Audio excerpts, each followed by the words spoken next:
The throne room of Velcareth was not a place where humans survived mistakes. Sergeant Marcus Hale knew this the moment the doors sealed behind him with a sound like a planet exhaling. 40 feet of polished obsidian stretched between him and the dais where Queen Soverel sat enthroned, her four arms folded in that particular arrangement that every diplomatic briefing had warned meant critical assessment in progress. Around the perimeter, 16 royal guards stood in the silver and black armor of the Kethara, motionless as carved stone, each holding a curved blade that could slice through a standard-issue combat suit in under a second. Marcus had counted them 3 times. 16. He was alone. He was also the only human who had ever stood in this room and lived long enough to notice the ceiling. It was beautiful, actually. Vaulted and dark, embedded with phosphorescent crystal formations that pulsed faintly, like a heartbeat slowed to geological time. Under different circumstances, Marcus would have wanted to photograph it. Under these circumstances, he was focused on not dying. The Kethara Accord negotiations had collapsed 6 hours ago. The human delegation's lead diplomat, Ambassador Yara Chen, had suffered an acute neural reaction to the atmospheric processes aboard the Velcareth station and been evacuated on emergency medical transport. Her second had panicked, said something catastrophically wrong about the Queen's proposed territorial boundaries, and been removed from the chamber by guards who had not been gentle about it. The third delegate had simply fled.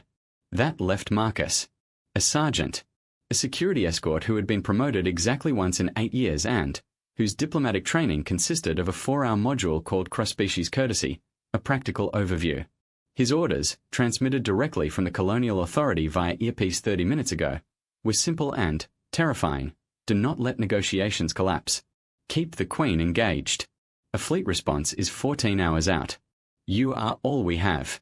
He had walked through those doors carrying a datapad with the treaty framework and the knowledge that if he failed, the Velcareth would interpret the collapse as deliberate insult. The colonial stations on the Outer Rim would have 72 hours before the Kethara fleets moved. The Queen had not spoken since he entered. That was another thing the briefings had mentioned. Queen Soverel communicated in layers. Her words were the surface. Her silence was the actual message. Right now, her silence felt like a verdict being assembled.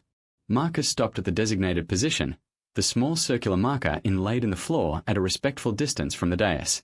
He placed his right hand flat against his sternum in the formal greeting gesture he had practiced 17 times in the corridor outside.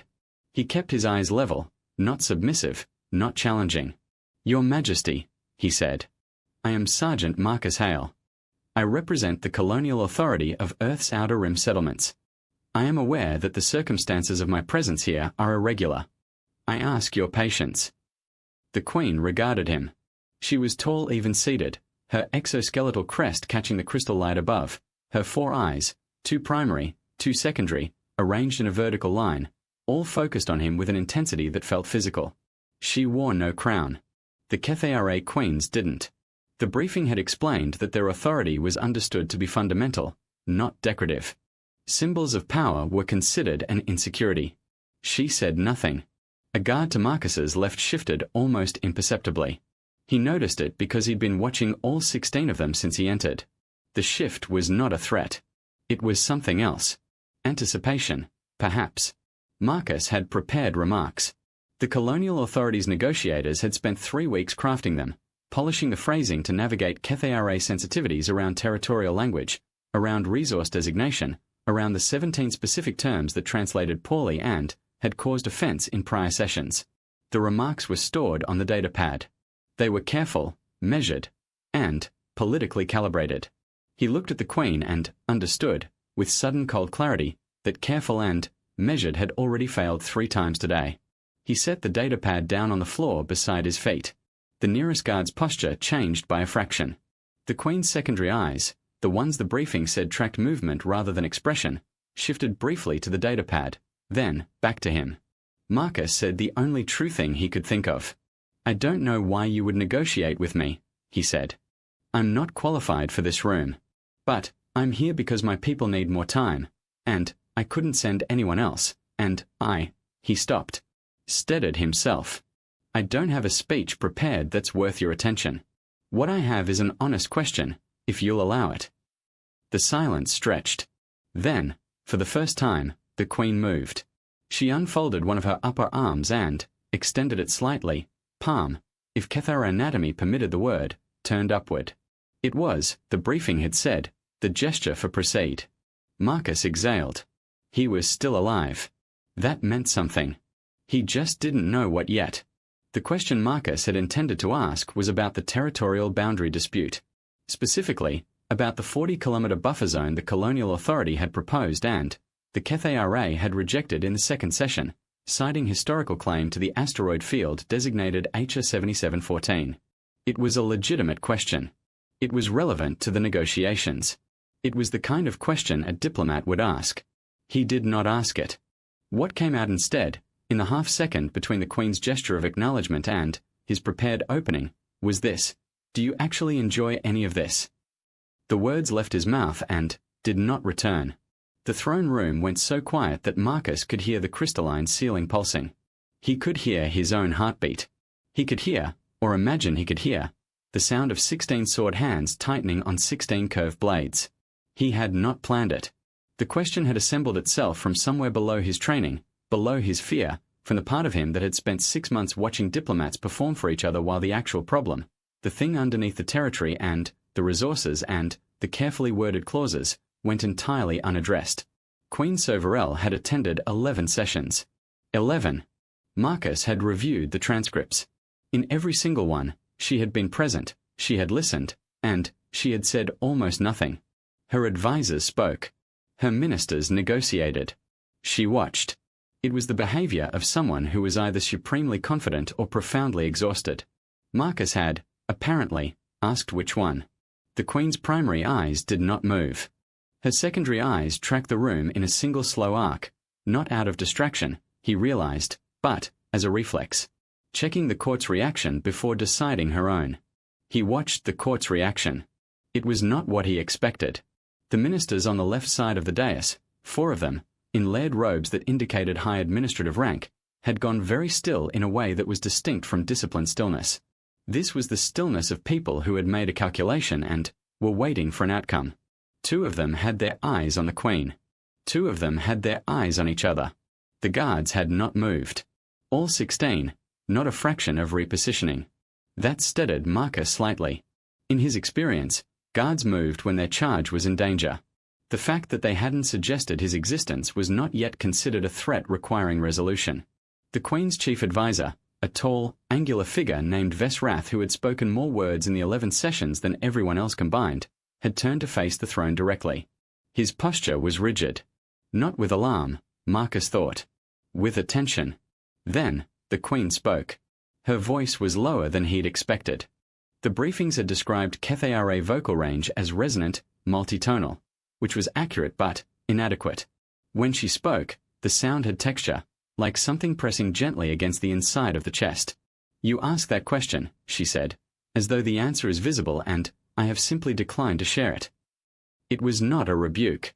It was something more precise than a rebuke.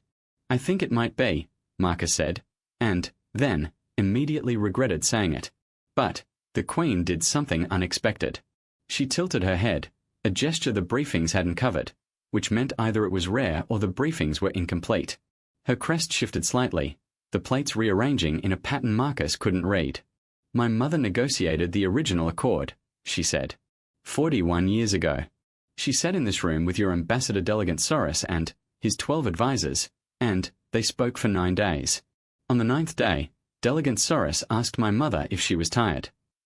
Marcus waited. She told him that a queen is never tired. The Queen paused. She was, of course, extraordinarily tired. She had not slept in 4 days. She was also suffering from a bone joint inflammation that her physicians had advised her to rest. She said none of this. She said the accord's language was satisfactory, signed the document, and, then, collapsed in her private chamber for 6 hours. The court was absolutely silent. "The buffer zones your delegation has proposed," the Queen continued, "are nearly identical to the ones she agreed to. Because she was tired. Because she wanted it finished." She looked at Marcus with all 4 eyes, a focusing that felt like being measured with a very precise instrument. "I have reviewed her journals. She believed your people would push further within a generation. She was correct. You have." Marcus felt the weight of that land.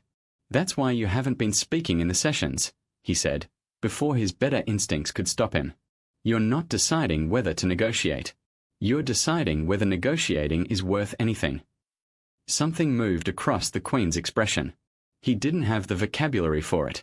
The KTRA briefings included 40 pages on facial and postural communication, and none of them had covered this.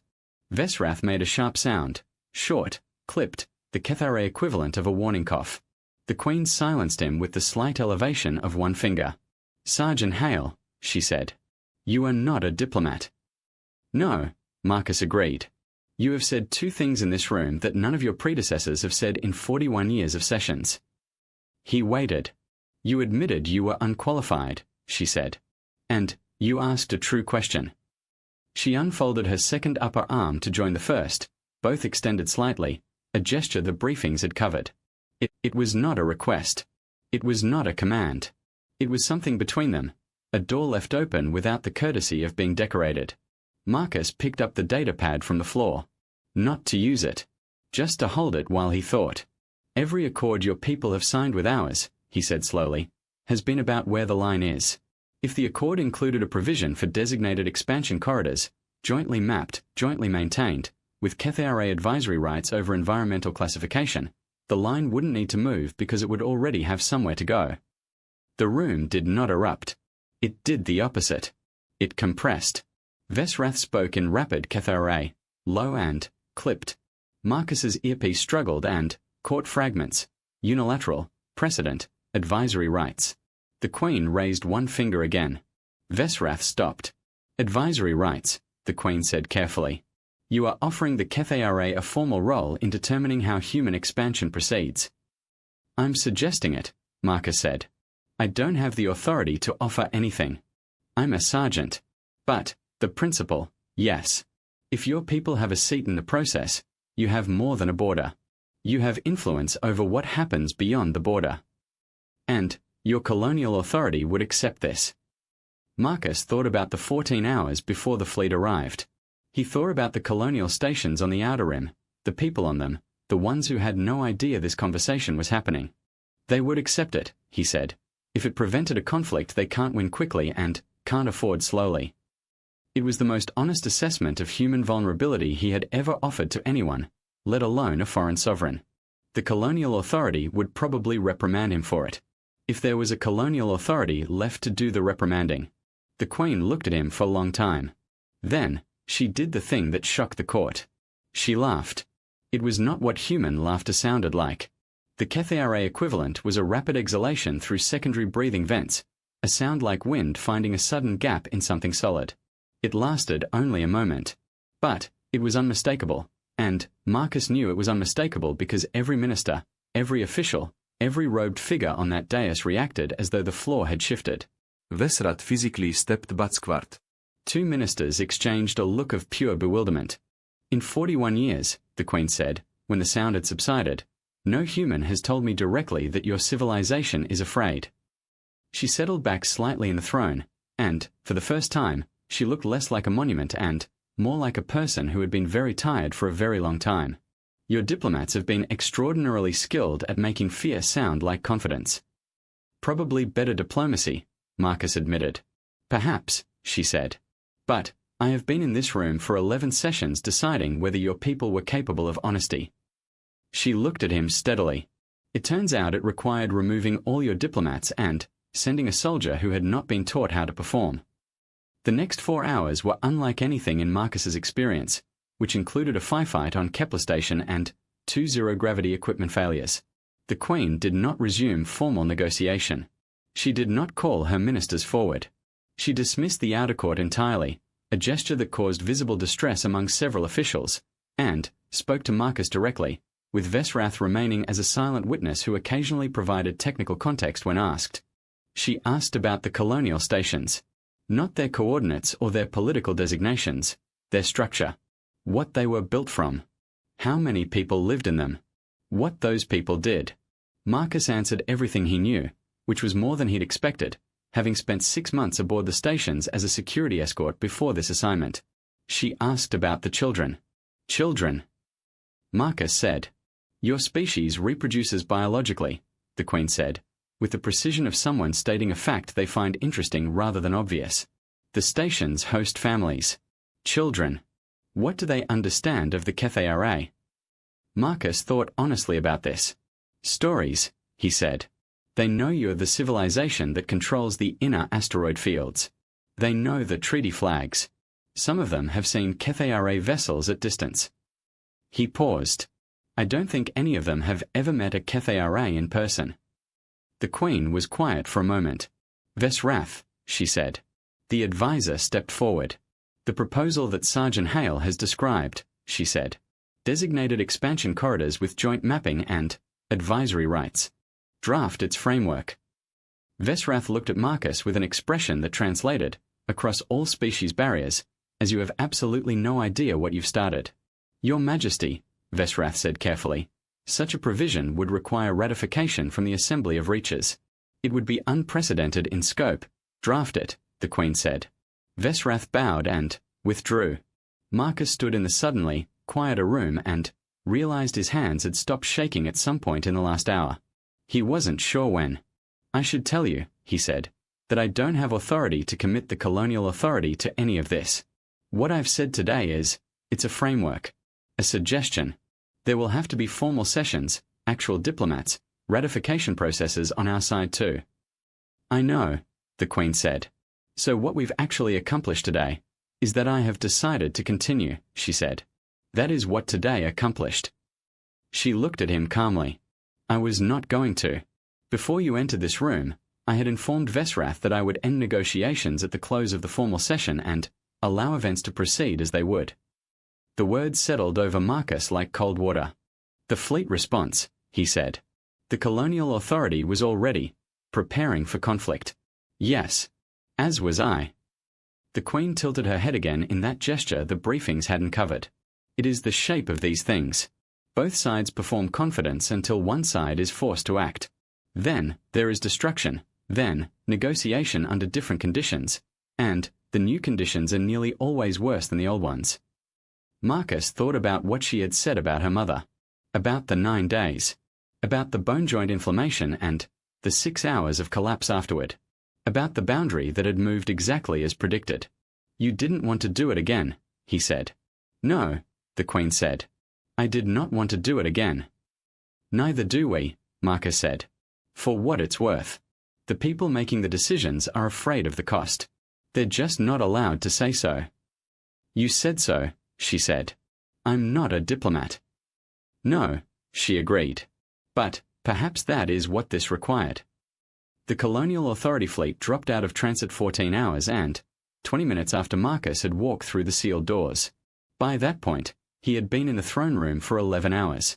He had eaten a nutrition bar from his kit, been offered and accepted a Kethara equivalent that tasted like salted mineral water, and participated in 3 separate sessions of framework drafting with Vesrath, 2 Kethara territorial advisors, and a mapping specialist who had arrived with a portable projection system and set it up on the floor between the dais and the diplomatic marker without anyone asking permission.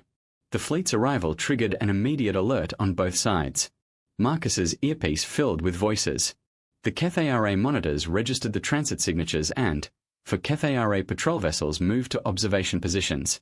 The throne room's atmosphere changed instantly. The guards, who had been standing with the patience of geography for 11 hours, adjusted. Every one of them. The adjustment was small, a fractional shift in weight, a slight change in how the blades were held, but Marcus had been watching them long enough to read it. He looked at the Queen. She was already looking at him. The timing, she said, is not ideal.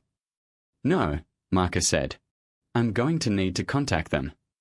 If you do, Vesrath said, speaking for the first time in 2 hours, and they do not stand down, the patrol vessels will interpret it as, I know, Marcus said. He looked at the Queen. Do I have communications access? It was, he was aware, a remarkable question to ask. He was asking permission to use communications equipment, inside the Queen's own throne room, to contact a fleet that had arrived in a state of high readiness at the edge of Kethara space. The Queen considered him. Vesrath, she said. Give him access. The next 6 minutes were the tensest of Marcus's life, which was a competition with genuine contenders. He talked to the fleet commander, a colonel named Eves who he had never met and who had the careful, clipped speech of someone managing extreme adrenaline with professional discipline, and explained that negotiations were active, that the situation had changed, that they needed to hold position and not interpret the patrol vessel movement as hostile action. Colonel Eves asked, very quietly, who authorized his presence in the throne room. The Queen of the Kethra, Marcus said. There was a pause. Say again. The Queen of the Kethra authorized my presence and my communications access, Marcus said. The framework draft is in progress. I need you to hold position and signal non-aggression on all standard channels for the next 48 hours while ratification processes begin on both sides. Another pause. Longer. Sergeant Hale, Colonel Eves said. I'm going to need this confirmed through Colonial Authority Command. I know, Marcus said. Start that process. But hold position while you do it. If those patrol vessels see your fleet move, we lose everything. The pause this time was the longest. Holding position, Colonel Eves said. You have 48 hours, Sergeant. The channel closed. Marcus lowered the communications equipment and turned back to the throne room. The Queen was watching him. The guards were still. The mapping specialist had quietly resumed work on the projection system, lines of cartographic data hanging in the air above the floor like a conversation the territory was having with itself. It holds, Marcus said, for 48 hours. The Queen rose from the throne. It was the first time she had stood, in all the hours he had been in the room. She was taller than the throne had suggested. Her crest caught the crystal light from above, and all four eyes were on him, and the court, what remained of it, went completely silent. She crossed the 40 feet of obsidian floor and stopped 3 feet in front of him. He didn't move. He made himself not move. Sergeant Hale, she said. Your Majesty. When the formal diplomats arrive, she said, they will take credit for this. It was not a question. Probably, he said. And you will let them. He thought about his career, about the 4-hour courtesy module, about the datapad sitting on the floor with its carefully calibrated language that had not been used once. I'm a sergeant, he said. Credit's not really my department. For the second time, she made the sound that was Kethra laughter. This time, none of the remaining court members stepped backward. But every one of them looked at each other with expressions that had no political calculation in them at all, just pure, unguarded astonishment. The Queen reached out with one of her low arms, the finer dexterous pair, the ones used for detail work, for writing, for the small careful things, and pressed 2 fingers briefly against the back of Marcus's hand. It lasted less than a second. The children on your stations, she said, pulling her hand back. In the corridor framework, there will be a provision. Exchange visits. Supervised educational contact. She said it as a statement of what would be, not a proposal. They should not grow up knowing us only as the civilization that controls the asteroid fields. Marcus looked at her. I'd support that. I know you would, she said. It is why I told you, and not Vesrath. She returned to the throne. She Saturday.